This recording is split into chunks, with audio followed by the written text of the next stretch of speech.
ഇങ്ങനെ സംഭവിക്കാൻ കാരണം ആ പെൺകുട്ടിയാണോ? ശരിക്കും എന്താ ഉണ്ടായത്? മധുർ ചോദിച്ചു. അതൊന്നും ഇപ്പോൾ ഓർക്കാൻ എനിക്ക് താല്പര്യമില്ല മധു. ദേവ് അസ്വസ്ഥതയോട് പറഞ്ഞു. ശരി ശരി, നമുക്ക് വീട്ടിലേക്ക് പോകാം എന്ന് പറഞ്ഞുകൊണ്ട് മധുകർ എഴുന്നേറ്റു. മധുകർ ദേവിനോടൊപ്പം അവൻ്റെ വീട്ടിൽ തന്നെയാണ് താമസിക്കുന്നത്.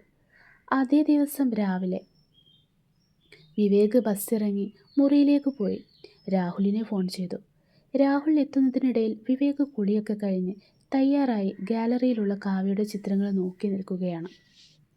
അവൻ ആലോചനകളിൽ മുഴുകിയിരുന്നു.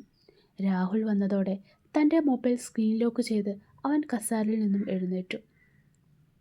അപ്പോഴാണ് അവൻ്റെ അമ്മ ശ്യാമള ഫോൺ ചെയ്തത്. അമ്മേ, ഞാൻ എത്തി, വിവേക് പറഞ്ഞു. വിവേക്, നിന്റെ രാഘവൻ നായർ അമ്പലത്തിൽ വെച്ച് താമ്പൂലം മാറാൻ വരാൻ പറഞ്ഞിട്ടുണ്ട്. ഞങ്ങൾ പോവുകയാണ്.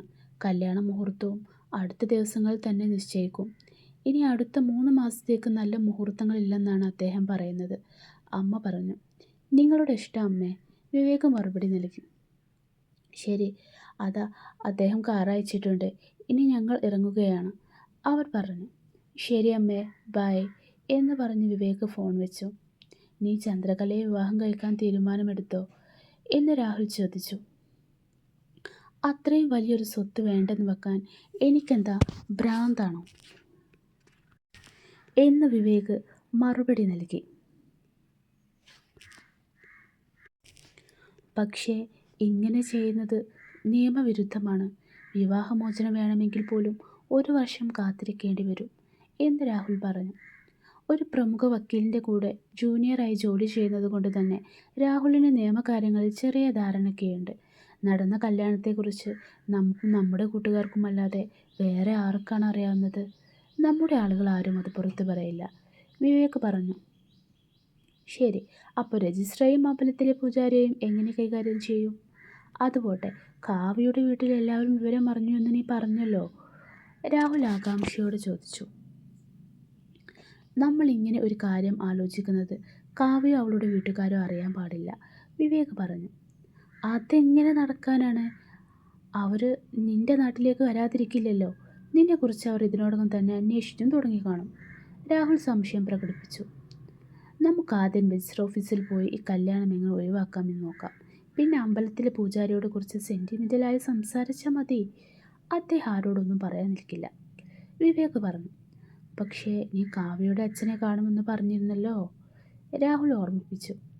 ആദ്യം ഈ ജോലികളൊക്കെ ഒന്ന് തീരട്ടെ, എന്നിട്ട് നമുക്കത് നോക്കാം, വിവേക് ഉറപ്പിച്ചു പറഞ്ഞു. അവർ രണ്ടുപേരും പോകാൻ നിൽക്കുമ്പോഴാണ് വിവേകിൻ്റെ ഫോൺ ശബ്ദിച്ചത്. അത് കാവ്യയായിരുന്നു. ഫോൺ എടുത്തതും ഞാൻ കാണാം കാവ്യ എന്നവൻ പറഞ്ഞു. അച്ഛന് ദേഷ്യം വരും എന്ന് പറഞ്ഞ കാവ്യയോട് ഞാൻ അച്ഛനെ പറഞ്ഞ് സമ്മതിപ്പിച്ചോളാം എന്ന് വിവേക് മറുപടി നൽകി. രാഹുൽ വണ്ടി സ്റ്റാർട്ട് ചെയ്തപ്പോഴേക്കും ഞാൻ ഹോസ്പിറ്റലിൽ പോവുകയാണോ, പിന്നീട് വിളിക്കാം എന്ന് നിസ്സാരമായി ഒരു കള്ളം പറഞ്ഞ് അവൻ ഫോൺ കട്ട് ചെയ്തു. രണ്ടുപേരും രജിസ്റ്റർ ഓഫീസിലുള്ള തനിക്ക് പരിചയമുള്ള ഒരാളെ പോയി കണ്ടു. കുറേ നേരം അയാളോട് സംസാരിക്കുകയും അയാൾക്ക് വലിയ വാഗ്ദാനങ്ങൾ നൽകുകയും ചെയ്തപ്പോൾ ആ റെക്കോർഡുകൾ അപ്രത്യക്ഷമാക്കാമെന്ന് അയാൾ ഉറപ്പു നൽകി. ആ വ്യക്തി രാഹുലിൻ്റെ സുഹൃത്തിൻ്റെ അച്ഛനായിരുന്നു. മനസ്സൊന്ന് ശാന്തമായതിനു ശേഷം അവർ അവിടെ നിന്ന് നേരെ ക്ഷേത്രത്തിലേക്ക് പോയി. രാത്രി 8 മണിയായപ്പോൾ കാർബൺ ബ്ലാക്ക് ജീൻസും വെള്ള ഷർട്ടും ധരിച്ച് നീറ്റായി റെഡിയായി അവൻ കാവ്യയുടെ വീട്ടിലേക്ക് പുറപ്പെട്ടു. അതേസമയം രഘു തൻ്റെ സുഹൃത്തിനോട് ചോദിച്ച് വിവേകിനെ കുറിച്ചുള്ള വിവരങ്ങൾ ശേഖരിച്ചു. വിവേകിൻ്റെ നാടിനെക്കുറിച്ചും വീട്ടുകാരെക്കുറിച്ചും അറിഞ്ഞ കാര്യങ്ങൾ രഘു ഉടനെ തന്നെ ശേഖരനെ അറിയിച്ചു. ശേഖർ അത് കേട്ട് കുറച്ചു നേരം ആലോചിച്ചു. ആ നാട്ടിൽ തൻ്റെ അകന്ന ബന്ധുവായ കമലാകർ ഉണ്ടെന്ന് അദ്ദേഹത്തിന് ഓർമ്മ വന്നു. ഉടനെ തന്നെ മറ്റൊരു ബന്ധുവായി കമലാകരൻ്റെ ഫോൺ നമ്പർ സംഘടിപ്പിച്ച് അദ്ദേഹം അയാളെ വിളിച്ചു. ഫോൺ എടുത്ത ഉടനെ കമലാകർ ചോദിച്ചു, എന്താ ശേഖർ, ഇത്രയും കാലത്തിനു ശേഷമാണോ എന്നെ ഓർമ്മ വന്നത്? ജീവിതത്തിലെ തിരക്കുകൾക്കിടയിൽ പെട്ടുപോയി കമലാകർ, ശേഖർ മറുപടി നൽകി. ശേഖർ, എന്തിനാ ഫോൺ വിളിച്ചത്? കമലാകർ ചോദിച്ചു. പ്രത്യേകിച്ചൊന്നുമില്ല, നിങ്ങളുടെ നാട്ടിലെ ശ്യാമളയുടെയും നിരഞ്ജൻ്റെയും മകൻ വിവേകിനെ കുറിച്ച് ചില കാര്യങ്ങൾ അന്വേഷിക്കാനാണ് ഞാൻ വിളിച്ചത്, ശേഖർ പറഞ്ഞു. അത് കേട്ട് കമലാകർ അല്പനേരം ആലോചിച്ചു. നിരഞ്ജൻ മരിച്ചിട്ടിപ്പോൾ കുറേ കാലമായല്ലോ, അദ്ദേഹം ചോദിച്ചു. അതെ, അവർക്കൊരു മകനും മകളുമാണ്. മകൻ കൊച്ചിയിൽ എവിടെയോ ജോലി ചെയ്യുന്നു. മകൾ നാട്ടിൽ തന്നെ പഠിക്കുകയാണ്.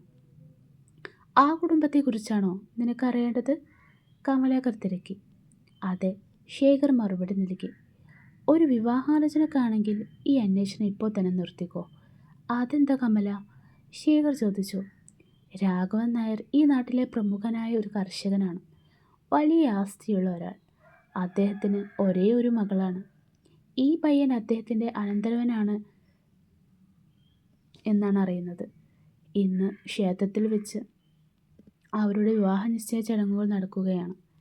ചെറിയ ഗ്രാമമായതുകൊണ്ട് എല്ലാവർക്കും ക്ഷണമുണ്ട്. ഞാനും അങ്ങോട്ട് പോവുകയാണ്. ഇന്നലെ പയ്യൻ വന്ന് പെണ്ണ് കണ്ട് ഉറപ്പിച്ചു എന്നാണ് അറിഞ്ഞത്, അയാൾ പറഞ്ഞു. ഇത് കേട്ടതും ശേഖർ ഒന്ന് ഞെട്ടിപ്പോയി. ഞാൻ നിനക്കൊരു ഫോട്ടോ അയക്കാം. ആ പയ്യൻ തന്നെയാണോ എന്ന് നോക്കിയിട്ട് പറ എന്ന് പറഞ്ഞ് അയാൾ വാട്സപ്പിൽ ഒരു ഫോട്ടോ അയച്ചു കൊടുത്തു.